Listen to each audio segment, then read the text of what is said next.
foi da maneira mais inusitada que eu conheci o Genivaldo, sabe? Era uma pequena obra na minha casa. Eu contratei um pedreiro e o pedreiro trouxe consigo aquele servente. Genivaldo era exatamente o servente. E foi assim, dentro do ambiente da minha casa, inclusive num ambiente muito íntimo da minha casa, que eu estava reformando a minha cozinha, né? Que eu conheci o Genivaldo. A essas alturas, eu já tinha sofrido poucas e boas no amor, sabe? Quando você está desanimada e começa a ter a certeza de que talvez o casamento não seja para você. E aí apareceu aquele homem. Se eu disser para você que ele me atraiu por qualquer outra virtude que não seja essa, eu estaria mentindo. Ele me atraiu pelo porte físico mesmo, eu não posso mentir. Porque ele era um homem extremamente ignorante. Genivaldo, quando eu o conheci, ele tinha por volta de 22 anos. Eu já mais madura, havia chegado aos 30. Gostei dele, mas gostei dele fisicamente falando, porque do ponto de vista intelectual, ora, ele era um fracasso. Ele era original de Cuité. Cuité é uma cidade paraibana que não fica muito distante de Campina Grande, e vinha com aquele histórico. Jamais havia frequentado um banco de escola e eu era professora. E como a gente foi se afinando através dos olhares e daqui a pouquinho através das carícias, eu fui me afeiçoando a ele. Eu nem imaginava que ele estaria se afeiçoando a mim, porque não tinha a menor condição de me comunicar isso. Sabe quando o homem é chucro, bruto, ignorante, ele sequer tinha essa sensibilidade de dizer se ele estava gostando de mim ou não. Não tinha, ele não tinha a menor condição. Eu só sei dizer que foi assim que nós começamos a namorar. Eu e o Reginaldo.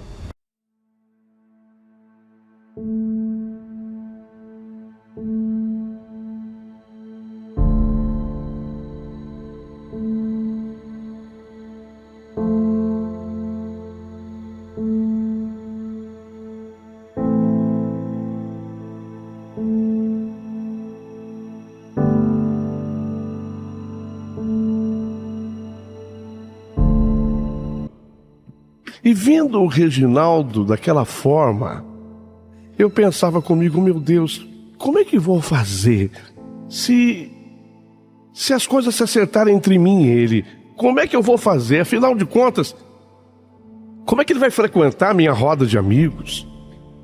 Ele nunca sentou num banco de escola. Ele é um homem totalmente ignorante, chucro mesmo. O que eu faço? Isso vai dar certo? Qualquer um diria, não vai dar certo. Mas enquanto eu estava pensando nisso, como consequência daqueles nossos namoros, eis que eu engravidei. Olha como são as coisas. Sem talvez a pressão da gravidez, eu tivesse raciocinado melhor, eu tivesse pensado melhor, eu teria, terminado o que havia começado de uma maneira errada. Porque eu não falo apenas da diferença social, não. Eu falo da diferença intelectual mesmo.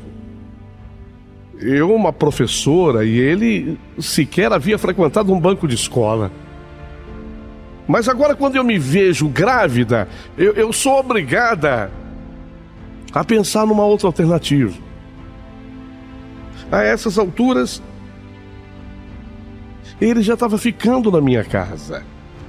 Ele ainda saía para trabalhar. É evidente que a obra na minha casa já havia terminado já há muito, mas ele saía para trabalhar e retornava para minha casa. E eu pensando de como seria aquele homem frequentando minha roda de amigos e a minha família, eu comecei a ensiná-lo em casa. Sou professora, mas que dificuldade, porque Ele não sabia pegar na caneta, ele não sabia pegar no lápis. Então, quando eu chegava do meu trabalho, ele já havia retornado dele, sentávamos à mesa e eu começava a ensinar para ele como ele deveria fazer o O. E olha que eu tive que começar da bolinha mesmo. Agora você põe a perninha. Sabe aquela dificuldade da professora dando os primeiros passos com o aluno? Só que era um aluno, agora eu sabia bem, de 23 anos. Ele vai aprendendo, ele vai se desenvolvendo, porque uma coisa é não ter oportunidade e, portanto, ser ignorante, ser chucro. Mas isso não quer dizer que a pessoa não seja inteligente. De jeito nenhum. A inteligência é outra coisa. E aí eu vou preparando o Genivaldo no sentido dele aprender. E daqui a pouquinho ele começa a juntar o cré com o lé. Ele começa a juntar as palavras. Primeiro as vogais, depois as consoantes. E dali a pouquinho ele está escrevendo. Evidente que com dificuldade, mas estava escrevendo. E começou a ler, no início com dificuldade, mas estava lendo, até que ele se animou. E aí, incentivado por mim, ele começou a fazer de fato o supletivo, porque ele já tinha aquele começo. E ele, quando ia para o supletivo, havia dúvida, e essas dúvidas eram todas resolvidas comigo ali dentro de casa, porque eu sou professora. E foi assim, entretida na gravidez e entretida no ensinar o Genivaldo, que eu não prestei atenção num monte de coisa. Não prestei atenção numa porção de coisa. E dei à luz. Dei à luz a uma menina chamada Marina, que antes de nascer, devido à ignorância do Genivaldo, ele coçava a cabeça e dizia com aquele jeito dele: será que é minha mesmo essa menina que vem aí? Sabe, de uma forma estúpida e ignorante, sem saber o quanto ele me magoava com isso. Será que é minha mesmo essa menina que vai nascer? Quando a menina nasceu, a Marina, era a cara dele. E aí ele teve que se calar, porque eles eram extremamente parecidos. Eu vou levando a minha vida, eu continuo trabalhando, batalhando, e ele terminantemente contra o uso de preservativos. Ignorante. Era uma pessoa que já havia feito o supletivo, sim, o supletivo do 1º grau, e agora, incentivado por mim, iria fazer também o supletivo do 2º grau. Mas, apesar dos supletivos feitos, ele continuava sendo ignorante, porque fora formado assim, teve pouquíssima oportunidade. Terminantemente contra o uso de preservativo. E eu, como não podia tomar pílula, engravidei pela 2ª vez. E acabei dando à luz a Alessandra. A essas alturas, ele vai se desenvolvendo e concluía também o supletivo do 2º grau. E como a cabeça foi se desenvolvendo, a inteligência foi se desenvolvendo, porque tudo é o uso. O cérebro do ser humano, nós temos do mesmo tamanho e igual. Depende do uso que se faz dele. Se você não usar, ele atrofia. Só que o Genivaldo agora estava usando e usando bastante, porque afinal de contas eu estimulava, inclusive com leitura em casa. E aquele que era servente de pedreiro, porque ele era, já havia deixado de ser servente, se tornou pedreiro. E diante do que havia estudado agora, surpresa, ele havia se transformado em mestre de obras. E começa a realizar reformas importantes. E foi em meio a isso tudo que eu engravidei pela 3ª vez. E desta vez dei à luz a um menino, Diogo. Alguém haverá de perguntar: e aí, Madalena, como é que está o seu relacionamento com o Genivaldo? Como é que está o seu relacionamento com o Genivaldo? Olha, poderia estar maravilhoso, no entanto, apesar de ter desenvolvido bastante o intelecto, ele continuava sendo ignorante.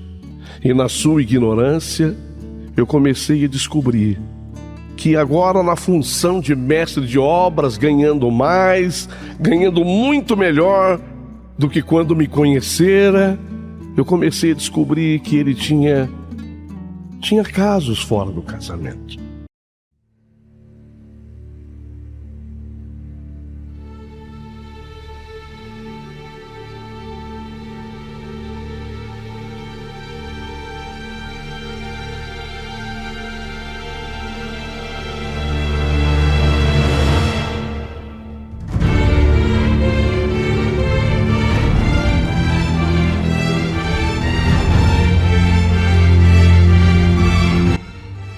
Tinha outras mulheres.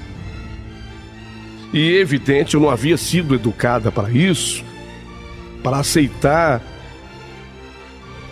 que o meu companheiro, no caso, o Genivaldo, pai agora dos meus 3 filhos, tivesse alguém fora do casamento. E eu, obviamente, que brigava com ele. E foi um dia nervosa, depois de ter brigado com ele, que ao descer uma escada de casa, eu caí. Evidente, ele não teve culpa na minha queda. Ele sequer se aproximou de mim. Eu caí sozinha. Só que eu caí e tive fratura exposta do braço. Para vocês terem uma ideia do tamanho da ignorância dele, ele olhou para mim, vendo aquela fratura exposta, e falou: "Ei, Madalena, o osso saiu para fora, hein? Peraí, o osso saiu pra fora, vou ter que chamar um socorro aí, peraí, o osso teu saiu pra fora." Eu estou apenas colocando isso para que vocês interpretem o quanto ele era ignorante. O quanto ele era ignorante. Ó, Madalena, teu osso saiu pra fora, peraí que eu vou pedir ajuda. Me deixou apavorada, sentada naquela poltrona, gemendo de dor, até que chegou de fato a ajuda. E assim ele me conduziu ao pronto-socorro. Tive que passar, devido àquela fratura exposta, por 3 cirurgias no braço. E era exatamente o braço direito, eu sou destra. Em meio da segunda para a terceira cirurgia, ele, sei lá, desgostoso com a briga, porque eu havia descoberto casos dele, ele me deixa aqui em São Paulo e vai para Paraíba, vai para a terra dele, vai para Cuité, na Paraíba. E de lá um familiar dele me telefonou, que já me conhecia, o pessoal já me conhecia, da família dele. Eu recuperando o braço que eu havia fraturado com fratura exposta, e onde eu havia sofrido 3 cirurgias, e lá alguém me telefona dizendo: Ô Madalena, o Genivaldo só tá aprontando aqui. Você aí, ele só aprontando aqui. Tá saindo até com uma menina de 15, 16 anos. Eu havia tomado comigo uma decisão. Não quero mais. Não quero mais. Se vocês pararem para observar, olha o que eu fiz por ele. Eu não sou de cobrar, mas eu preciso relatar para que vocês entendam. Olha o que eu fiz por ele. Ele havia saído de servente de pedreiro, se transformaram no mestre de obras, porque eu desenvolvi o intelecto dele. Ele não sabia pegar numa caneta, não fazia uma bolinha para formar o ar. Eu só havia feito bem para ele. Não quero mais. E essa pessoa lá de Cuité me dizendo: ele continua aprontando. E ficou lá em Cuité por mais de 3 meses. Foi quando ele voltou.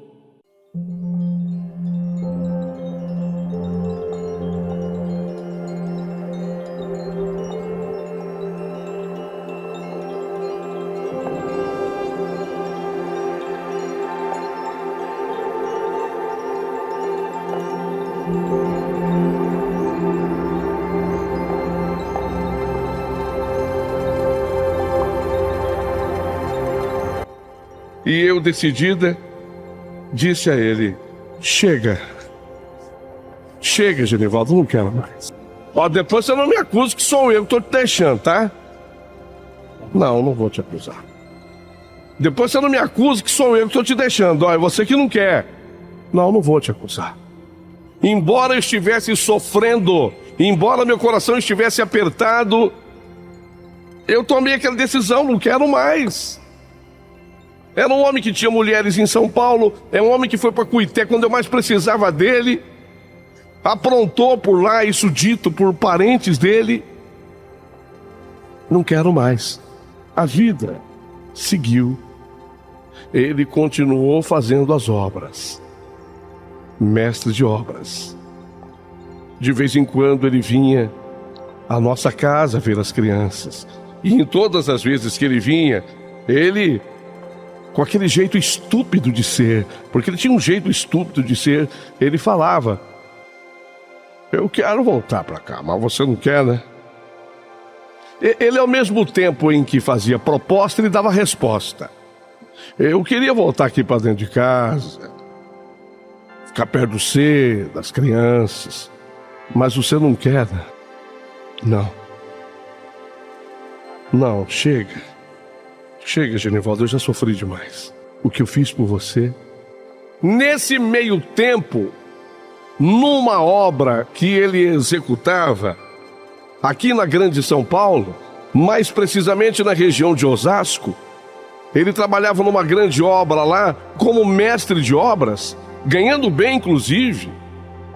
Ele sofreu uma queda, e nessa queda que ele sofreu, ele teve uma fratura horrorosa na perna direita. Também foi uma fratura exposta. A perna direita. Acabou socorrido, levado ao hospital. Também teve que colocar pinos no plural, alguns. Passou por várias cirurgias. Quando eu fui visitá-lo no hospital,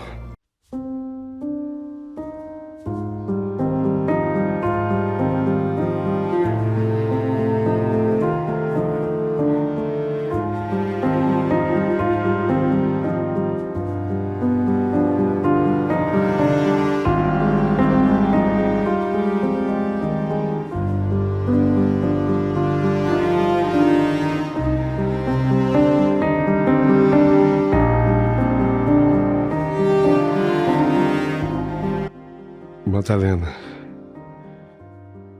Madalena, eu não tenho a menor condição de ficar longe de você. Eu queria te pedir, não é para você me perdoar e nem voltar comigo, mas enquanto eu estiver me recuperando dessa perna, eu queria pedir para você deixar eu voltar para casa. Não, Genivaldo, não. Madalena, pensa direito. Tô precisando de você. Pensa direito. E aí de novo meu coração que não é diferente do coração de quem tá ouvindo, acabou tocado. Tá bom, mas é até você se recuperar, tá? Madalena, sei nem como te agradecer. Segura minha mão aqui. Muito obrigado, viu? Muito obrigado. Só que a recuperação dele foi longa.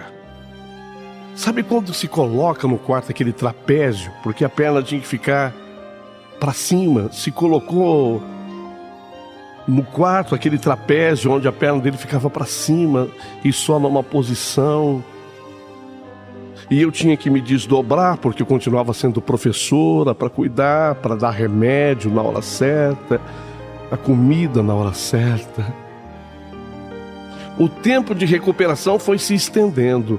Previsão para 3 meses, não deu. 4 meses, não deu. 5, não deu. 6, não foram suficientes. A partir do 7º, ele volta a caminhar, mas com a ajuda das muletas. Olha, foi o período de uma gestação. Foram 9 meses. Quando eu observei que ele, depois de 9 meses, estava pronto, eu tive que fazer aquilo. Eu arrumei a mala dele e quando ele amanheceu, naquele domingo, eu já sabia que no sábado, no dia anterior, ele havia tratado já uma nova obra. Ele retomaria o trabalho, ainda com dificuldade para andar. Ainda contava com a ajuda de pelo menos uma muleta, e mancando. Mas eu havia dito que ele ficaria em casa enquanto se recuperasse. E eu queria fazer valer a minha palavra. Então, naquele domingo, quando ele levantou-se, que ele veio para a sala, eu já estava lá e a mala dele pronta perto da porta. Lembra que eu falei, Genivaldo, que seria o tempo de você se recuperar? Lembra? Lembro sim, Madalena. Então eu acho que chegou a hora, né? Madalena. Chegou a hora, mas chegou outra hora. Não entendi. Você com essas suas colocações difíceis de serem entendidas. Chegou a hora, mas outra hora, que hora? Chegou a hora de eu reconhecer a mulher maravilhosa que você é. Deus permitiu que eu quebrasse essa perna feio para ficar tanto tempo dentro daquele quarto e sobre aquela cama com a perna pendurada, para eu prestar atenção em tudo que você representa na minha vida, Madalena. Tudo que você representa na minha vida. Você nunca viu esse Paraíba aqui chorar, porque eu não choro, eu sou cabra macho, eu falo pra você, eu não choro. Mas hoje não sei, tá saindo água dos olhos. Nem sei se é lágrima, porque eu não choro. Eu nem sei se é lágrima, porque eu não choro, mas tá saindo lágrima dos olhos. Eu queria falar pra você. Será que é choro? Tá saindo água dos olhos. Queria dizer pra você, Madalena, que eu nunca falei, né? Por ignorância. Que eu te amo, Madalena.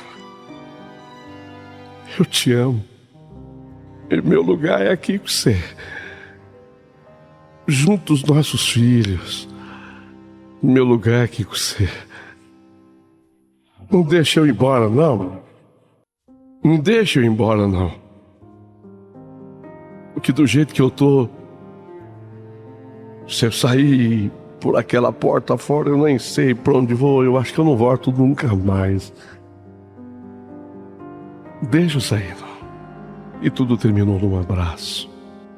E a partir daquele dia, Genivaldo passou a ser o marido que eu sempre sonhei que ele fosse. Até do ponto de vista legal, nós nos casamos. E aquela foi a primeira vez que ele disse que me amava. Primeira vez. Para que vocês tenham uma ideia do quanto ele era ignorante. Eu tinha que contar essa história apenas para dizer que eu tenho a capacidade, você que está ouvindo tem também a capacidade de transformar uma outra pessoa com gestos de amor. O amor é transformador. Forgiveness, oh, I won't let it go. Help my eyes see grace poured out from heaven's throne. And mercy, oh, I can't let it be. Keep my heart wide open as you cover me. Thank you, Jesus, you speak to me and call me clean. Thank you, Jesus, you bring me back to your heartbeat, and I can feel you around me, and heaven is not far from here at all. Your presence, how I found my home, hearing your heartbeat again, all shame is gone. Your guidance is showing me to see, reside my heart in openness, you've covered me. And thank you, Jesus, you speak to me and call me clean. Thank you, Jesus, you bring me back to your heartbeat, and I can feel you around me, and heaven is not far from here at all, at all.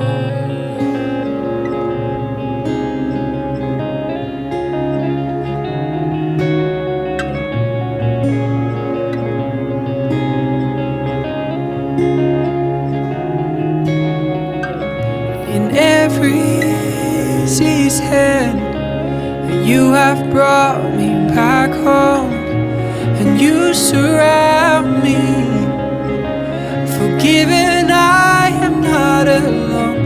In every season, you have brought me back home, and you surround me.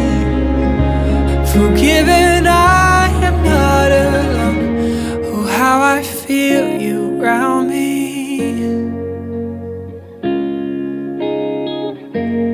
How I feel you around me. Oh, how I feel you around me. Oh, how I feel you around me.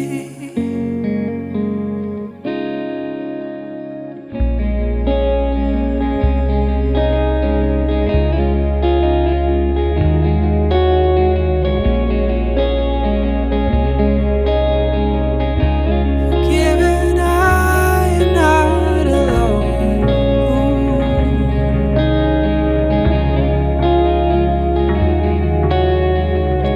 How you surround